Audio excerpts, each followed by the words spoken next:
Hello friend. I am making this video about revisions and what I've been doing to practice revisioning anything that I want to change, or I've been visioning or imagining what I want as well. One of the Neville Goddard stories is where he talks about how his father would be lying in a chair in the mornings, and I guess he was a heavy drinker, and so maybe the family just thought he was kind of like sleeping it off or something before he got up to do his business for the day. But he said years later, after going to one of Neville Goddard's lectures, where Neville Goddard was talking about basically creating your day, creating what you're going to do, how you do it. And his father said to him after the lecture that he was right about everything, but that why did Neville tell people to close their eyes? Because when his father would do it, he would keep his eyes kind of like cracked open a little bit. And I've been experimenting with that. I just started experimenting with that like yesterday. And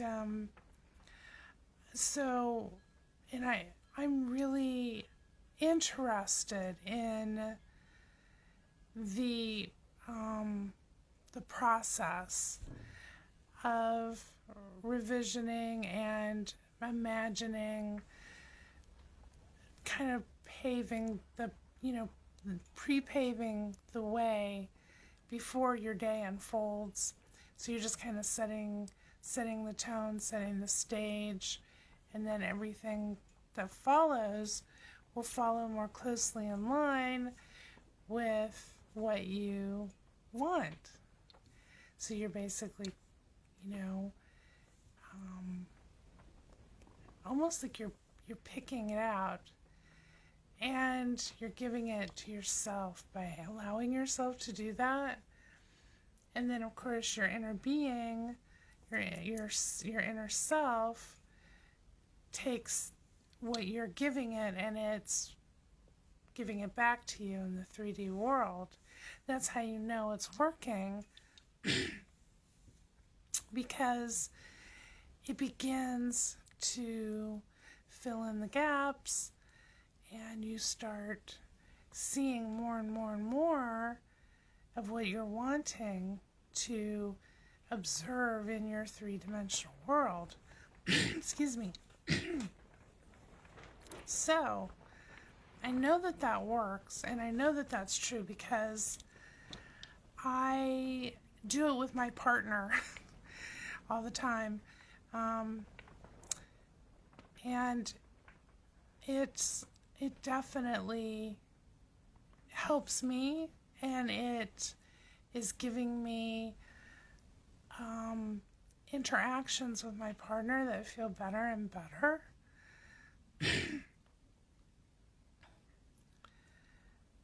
So, and it works with anyone too. It's not just, I'm not just doing it with my partner, although I do often tend to need to do it more often with my partner, because he's a beautiful mirror for me to practice with. And so anytime resistance comes up from anyone or anything, I've been making it a intentional priority. Like, I will feel it. I will think it immediately. I'll be like, okay, this thing is playing out like this, but it doesn't really, it's not what I want, or it doesn't feel good to me. So what can I do about that? And I'm immediately taking my power back. I'm not giving it away. I'm not just letting I'm not letting the dice fall where they may. I'm being an active participant in the experience that I'm having in this world. And that actually feels really good. It feels much better than feeling like you have no control, or that you're a victim, or that people can just stomp all over you, or unfair situations can happen. And I don't have to go into that too much, because we all know how things can kind of go awry. And when things go awry, it's not always pleasant, right? So I'm really on this kick on the revisioning, and of course, something that Neville has said and that Edward Art Supply has really expounded upon is you don't have to take and toss out whoever or whatever's not working. What you do is you take it to the potter's shed and you revision it. You resculpt it in the way that you want it to be. And it's kind of interesting that I never grasped that concept before Neville and Edward Art really kind of just hit this home. Even through all my years of doing Abraham Hicks, I can't say that it ever occurred to me, or it was ever put out there, that you can reimagine things to be the way that you want them to be, or better at least. Because you don't always know exactly what you want sometimes, but you can oftentimes have a better idea of something that feels better than what you're currently observing, or what you have just had an experience or interaction of or with someone. So the revisioning, I do that on myself. I will think of things in the past that don't feel good, or things that I wish that I had done differently, and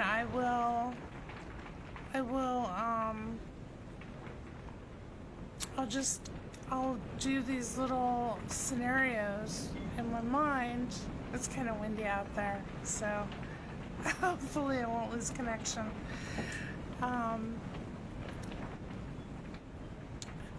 But more than the revisioning of the past, because that's something that I haven't delved into too deeply yet.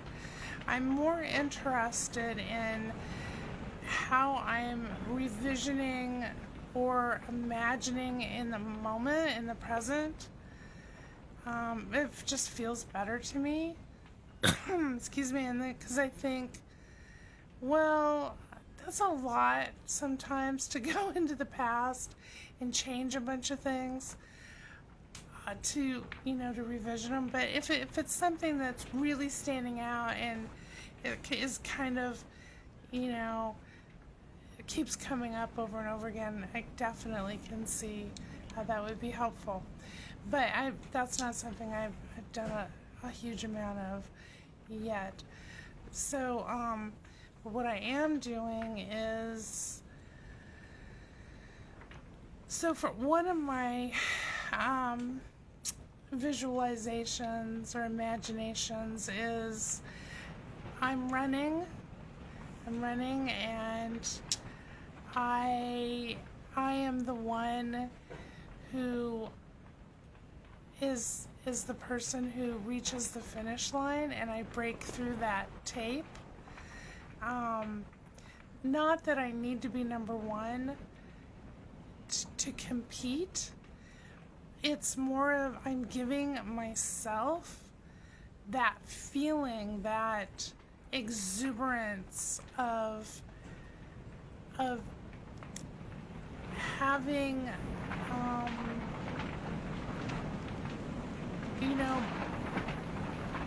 gone the distance and followed through from the start to finish. There's something too that's really intriguing about races where there's that finish line tape and the first person through it. It's like there's just a feeling that I think about that must feel special.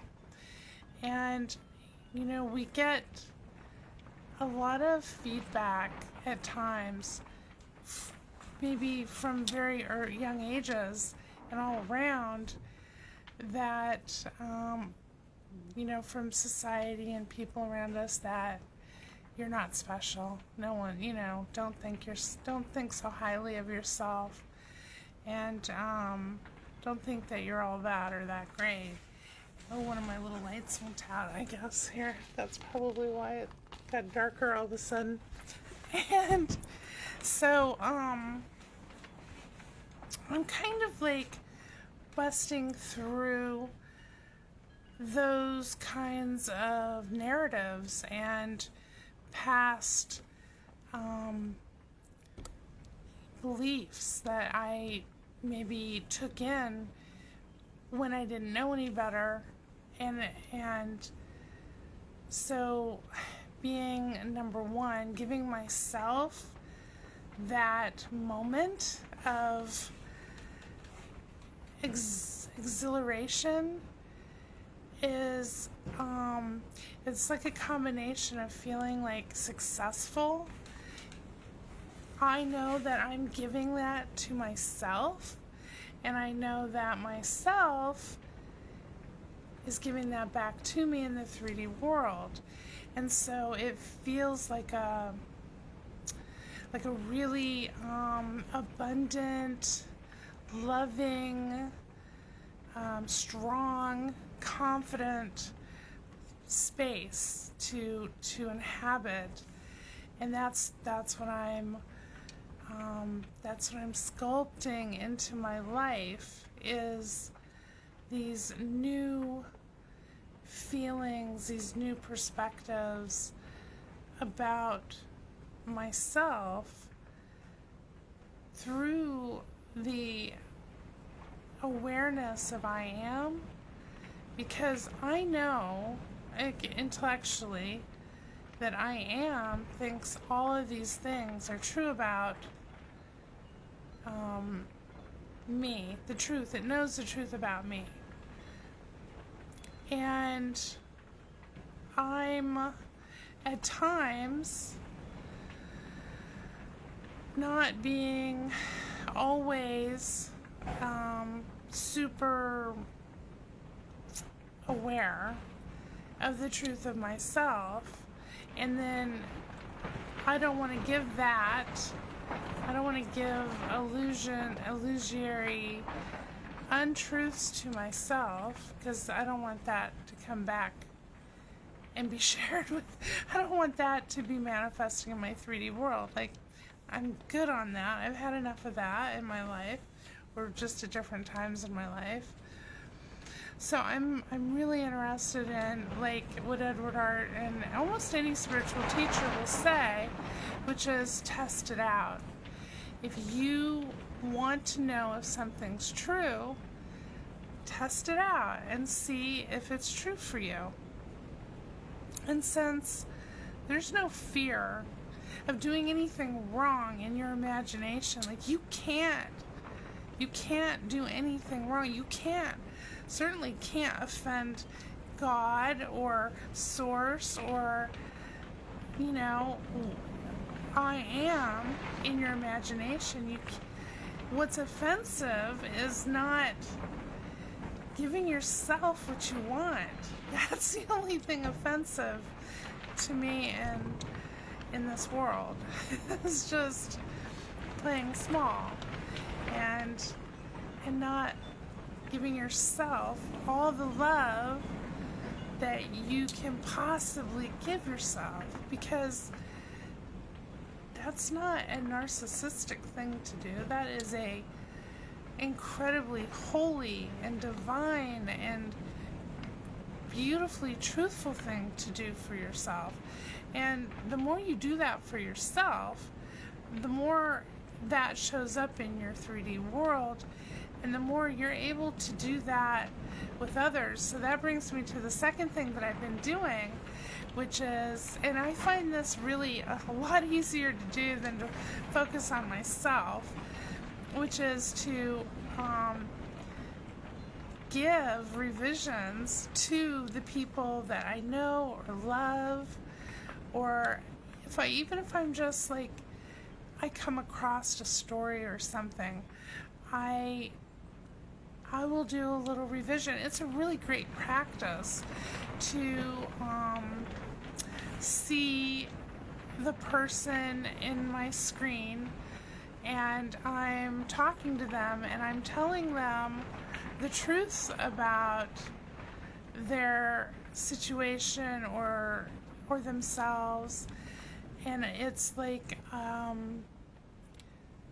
a beautiful gift that I can give. It's almost like if I were a secret Santa. They don't ever have to know what I'm doing, because it's not going against anyone's free will. When you're using your imagination, you don't ever have to worry about crossing any lines with someone, especially when you're doing everything from your heart and from a place of love, and there's nothing that you can't revise for that person or situation. And that, to me, is, I think, how amazing and powerful we can explore what it means to be a co-creator, even though it's not necessarily a co-creator anymore, because for a lot of what I've been gathering from Neville Goddard and Edward Art and Rupert Spira and other valid thought leaders, is that everything is already created.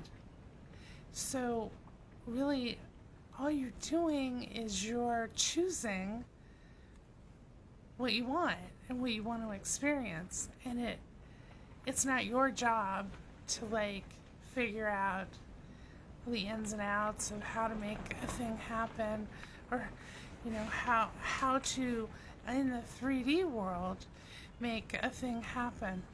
The revisioning process is all, in the visioning process, that's all done in your imagination, in your inner world. And so there's no right or wrong, and anything you can do, and you're led by love and joy and this kindness, that you are giving this attention and this energetic focus to, you just put it to the test and see. And if you've already been doing this, leave a comment and let me know how you're doing it, or what is your favorite kind of technique, because I really plan on doing more videos about this topic.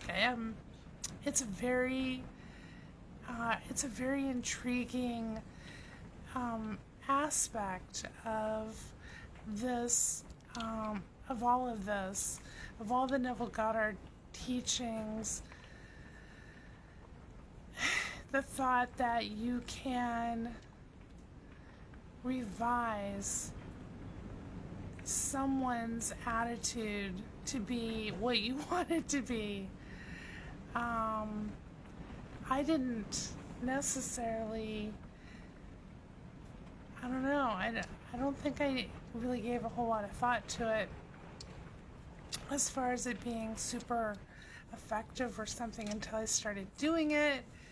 And then I found not only is it effective, it happens really quickly. And you can start seeing evidence of it in your experience really quickly.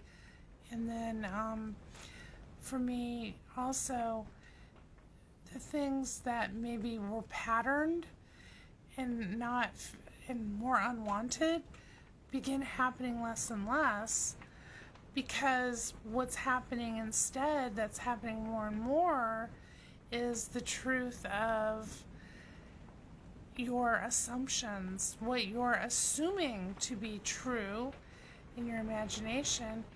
When you're assuming that you will be talked to in a loving and kind way, but maybe you don't feel like, maybe that's not what's actually happening in your 3D world from certain people or whatever, it does begin to happen. It does begin to shift, and sometimes there's going to be some back and forth.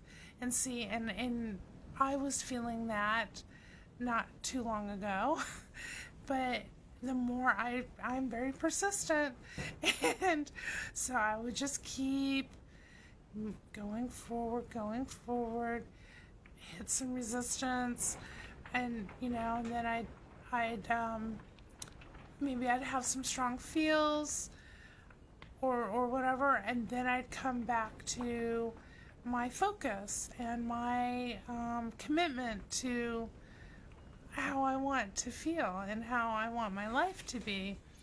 And so part of that is knowing how I want some interactions to be with some people, that's mainly been a good practice one for me. And so I talk about that one because that one is something that I've been seeing a really quick turnaround, a really quick lessening of the gap, so that pattern is dissipating to the point where I am very confident that there won't be a pattern. It's not a pattern really. It's the illusion of a pattern that I am now allowing myself to experience a better pattern of. So anyways, in an effort to keep this video not too long, I'll probably wrap it up here, but there will be more. I've been doing a lot of writing, and I want to dive into how we do visioning and imagining and revising for ourselves, for our own personal experiences that we want to have, and how to just kind of go with the flow of that and feel good, knowing that you can practice it in the inner, on your imagination. And it doesn't have to be this big, overwhelming thing that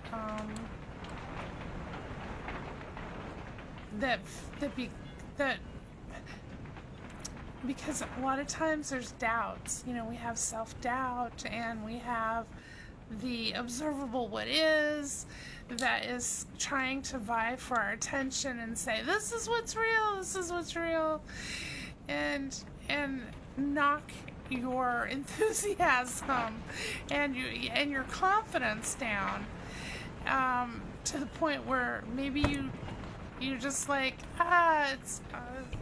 I'm crazy for even trying to think that I can do anything different or better with my life. But I am telling you that in my experience,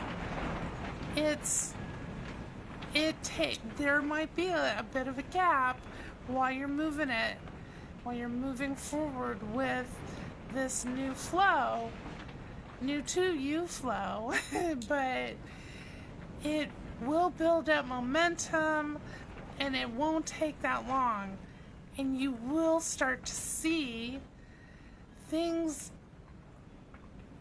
re-altering themselves in your observable what is, and you'll begin to build that confidence, and that will deepen your commitment to doing this for yourself.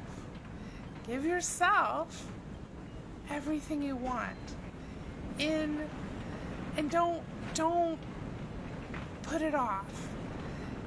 Give yourself everything, because you deserve it, and you are so wonderful and so amazing, and it's what you're here to do.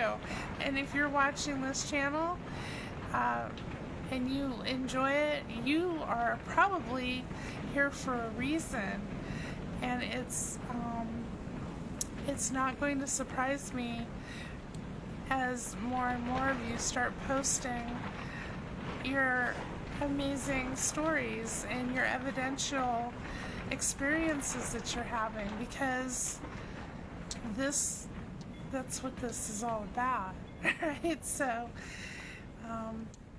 just think of me as one of your most enthusiastic cheerleaders.